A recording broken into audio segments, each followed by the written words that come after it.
China said that it was impossible to hold trade talks with the United States while Washington is imposing tariffs that are like holding a knife to someone's throat. Vice Commerce Minister Wang Shouwen said that China is open to negotiations but that the two sides must treat each other equally and with respect.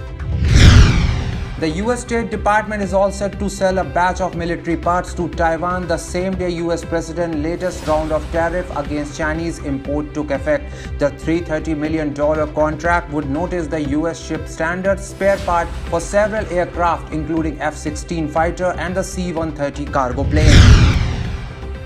A 74-year-old man was found alive 5 days after a fire swept his retirement community building in Washington. The elderly man was taken to hospital and was expected to survive.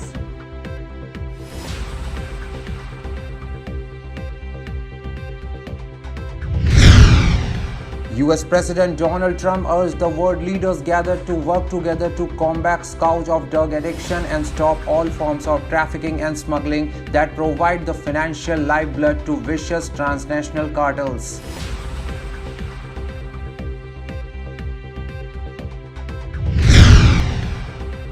China's top naval officer cancelled a visit to the US to meet with the American counterpart less than 48 hours before the meeting was scheduled to occur, according to two US defense officials.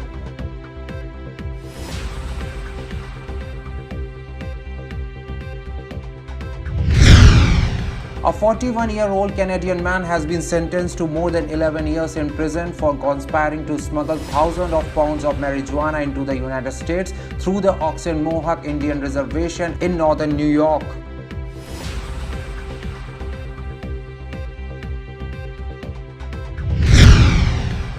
Prime Minister Justin Trudeau joined the chorus of tributes to the late Nelson Mandela as he urged world leaders at United Nations General Assembly to follow the example of the man known as Madiba and champion democracy, human rights and the rule of law around the world.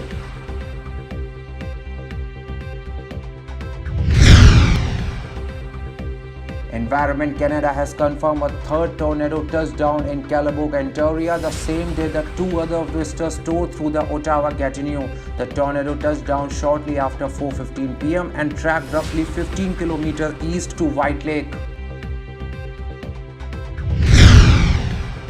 A new indigenous woman-owned airline announced its launch and start of service coming next spring. The airline will begin its flight next March out of Vancouver International Airport's South Terminal.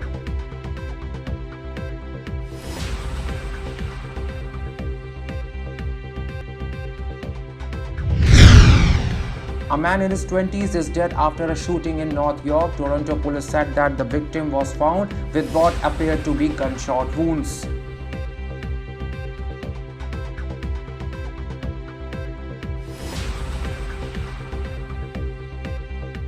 Subscribe to our channel and press the bell icon so you can get latest videos, and this is absolutely free.